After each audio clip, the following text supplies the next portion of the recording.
pessoal! Vou falar com vocês hoje um pouquinho sobre o transtorno de personalidade borderline.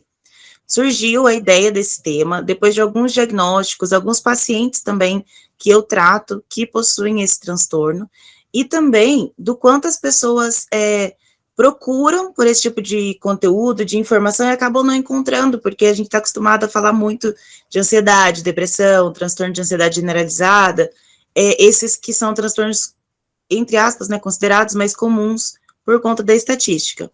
Mas 20% dos brasileiros possuem diagnóstico formado já, o diagnóstico já feito desse transtorno de personalidade que eu vou falar com vocês aqui hoje, tá? Esse transtorno também é conhecido como transtorno de personalidade limítrofe, que é, na verdade, como o próprio nome já diz, pessoas que vivem no limite ali das suas emoções. São pessoas que têm muita instabilidade emocional, e diferente do transtorno de personalidade bipolar, essas pessoas elas não vão da mania, que é o estado de euforia, para a depressão. Elas vão da instabilidade mesmo. Às vezes elas estão ok, às vezes muito tristes, e são crises, assim, e sentimentos, emoções muito conturbadas. E as pessoas que possuem esse transtorno, elas sofrem ainda mais pelo fato de que, como esse transtorno ele é pouco conhecido, as pessoas não entendem nem que ele existe, né? Muitas pessoas sabem nem que ele existe, então não conseguem entender o convívio com essas pessoas, e de fato ter empatia, né? Então, esse conteúdo de hoje é mais para isso. Lembrando, todas as vezes que eu falo, ou que eu falo aqui no programa de diagnósticos, né, de sintomas relacionados a algum transtorno, alguma psicopatologia, não é com a intenção de você realizar o autodiagnóstico, não concordo com isso. A ideia, na verdade, é que você conheça, que você olhe para o lado e veja, nossa, acho que eu posso falar isso para si mesmo, né, ou falar isso para fulano, ciclano, que pode ser que o que ela sinta, o que ele sinta seja relacionado a esse transtorno e procurar ajuda profissional. Quem pode diagnosticar? Sempre psiquiatra ou psicólogo, ok? Então, vamos lá. O transtorno de personalidade borderline é caracterizado por um padrão generalizado de instabilidade e hipersensibilidade nos relacionamentos interpessoais, instabilidade na autoimagem, flutuações extremas de humor e impulsividade. O diagnóstico é por critérios clínicos. O tratamento é com psicoterapia e fármacos. O que significa diagnóstico com critérios clínicos? Significa que não tem nenhum exame de ressonância, de imagem, ou um exame de sangue que possa testificar esse transtorno. Ele é feito com base clínica, então o psicólogo e psiquiatra faz ali algumas análises clínicas e consegue, a partir da hipótese diagnóstica, de fato, diagnosticar o paciente, ok? Essas pessoas que têm borderline, geralmente são 100% emoção. Elas não toleram ficar sozinhas, têm muita dificuldade porque se sentem muito abandonadas, sempre tem sintomas, assim, de abandono mesmo. Ah, por que fulano me deixou? Ou então, essa pessoa está indo embora, não sai da minha vida, eu preciso de você. Essas pessoas, elas só sentem que são humanas quando elas estão conectadas a outra pessoa. Então, muitas vezes, não é nenhum amor eros, mas é um amor de, me ajuda, fica comigo, eu não quero ficar sozinha, eu preciso de companhia, porque eu só sou gente se você estiver aqui comigo.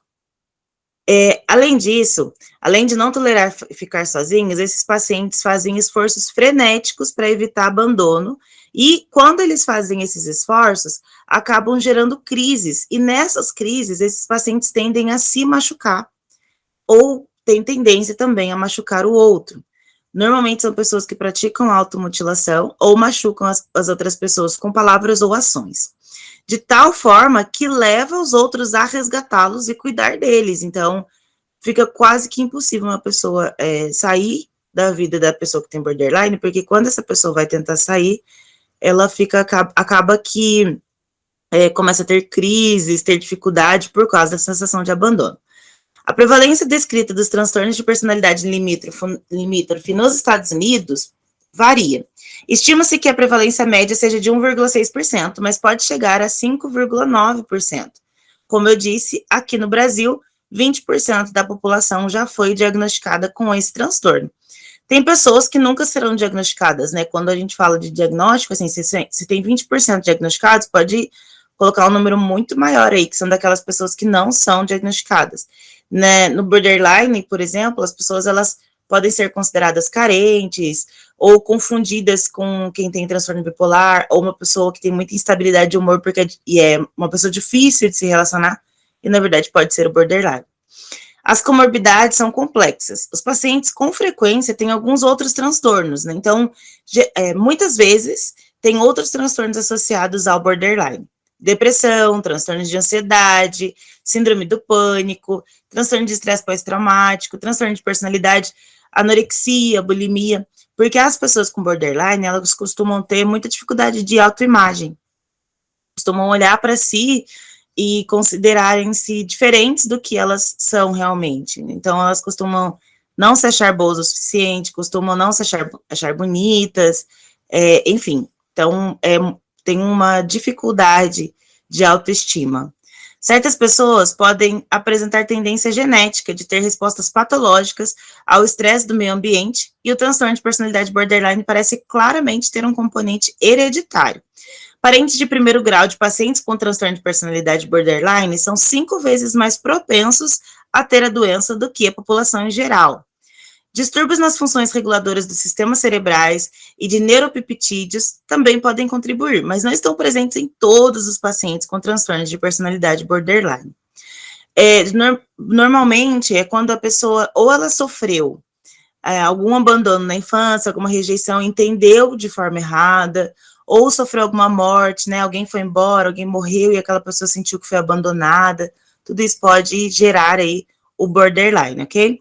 Quando os pacientes com transtorno de personalidade borderline acham que estão sendo abandonados ou negligenciados, eles sentem medo intenso ou raiva. Por exemplo, eles podem ficar com pânico ou furiosos quando alguém importante para eles está alguns minutos atrasado ou cancela um compromisso. Eles pensam que esse abandono significa que eles são ruins. Eles temem o abandono em parte porque não querem estar sozinhos.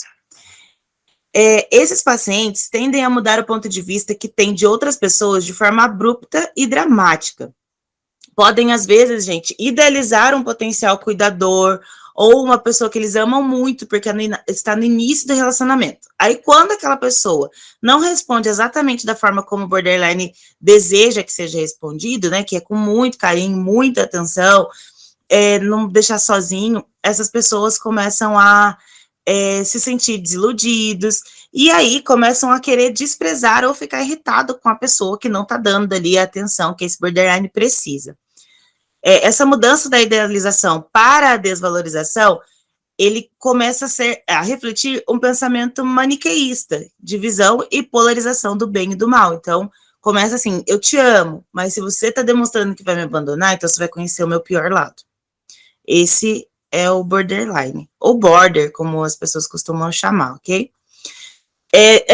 Lembrando também, né, essas pessoas que têm borderline, elas podem sentir empatia e cuidar de outra pessoa, mas elas só fazem isso se elas sentirem que quando elas precisarem, aquela pessoa também vai estar do lado delas.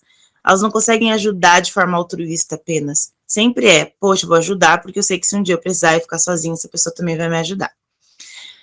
Geralmente, quem tem esse transtorno tem dificuldade de controlar sua raiva e muitas vezes se tornam inadequados e intensamente irritados. Podem expressar sua raiva com sarcasmo cortante, amargura, falação irritada, muitas vezes direcionada ao cuidador ou amante por negligência ou abandono.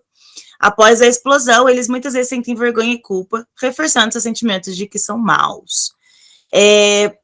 Aí, o que acontece, né? Às vezes as pessoas com borderline estouram, porque, poxa, aquela pessoa que eu amo, aquela pessoa que é o meu cuidador, que é o meu protetor, não tá me amando do jeito que eu desejo. Então, essa pessoa entra em crise, e nas crises se corta, tem tendência a violência a outras pessoas, sejam verbais ou físicas. E aí depois acabou a crise, se sente mal e reforça o pensamento de que, poxa, eu sou malvada, eu sou má, eu sou mal, enfim. Bom, uma coisa também interessante de comentar. As pessoas com borderline, elas mudam a sua imagem física e também seus objetivos de forma muito abrupta. Por quê? Porque elas acabam se se moldando a partir daquela pessoa que está ali junto com ela, para ela não ser abandonada. Então, se namora um jogador de futebol, começa a gostar de futebol. Se namora uma professora, começa a gostar de coisas de dar aula. Se namora uma pessoa que gosta de videogame, começa a querer se tornar uma pessoa gamer também. E assim, sucessivamente. Ah, eu torcia para um time, mas como namoro uma pessoa que torce para outro time, eu começo a torcer pelo time daquela pessoa. Isso também, lógico, tem base na carência, mas por conta desse transtorno mesmo, o medo de ser abandonado. Então, quanto mais perfeita eu for para aquela pessoa, menor a chance dela ir embora. E aí, assim, justamente porque essas pessoas, elas exigem muito do parceiro, da parceira, que fique ali com elas e que não as abandone, quando estão em crise, então elas ficam extremamente irritadas de pensar, poxa, eu ajudei você quando você precisou e agora você vai me abandonar? Então, é mais ou menos dessa forma que funciona. Sara, como que acontece em relação ao tratamento desse transtorno? Ele é feito com psicotrópicos, né? Então, a necessidade da medicação, que é prescrita por psiquiatra, e a terapia com psicólogo. Geralmente, terapia cognitivo-comportamental é o melhor para condicionar novos comportamentos aí a partir desse transtorno. O psicólogo ou psiquiatra pode diagnosticar, então, se você se identificou ou pensa que alguém pode se identificar com esse vídeo, não, como eu disse no começo, a ideia não é você se autodiagnosticar, mas procurar um profissional psicólogo ou psiquiatra para te ajudar, então, nessa dúvida e assim ter o diagnóstico formado, ok?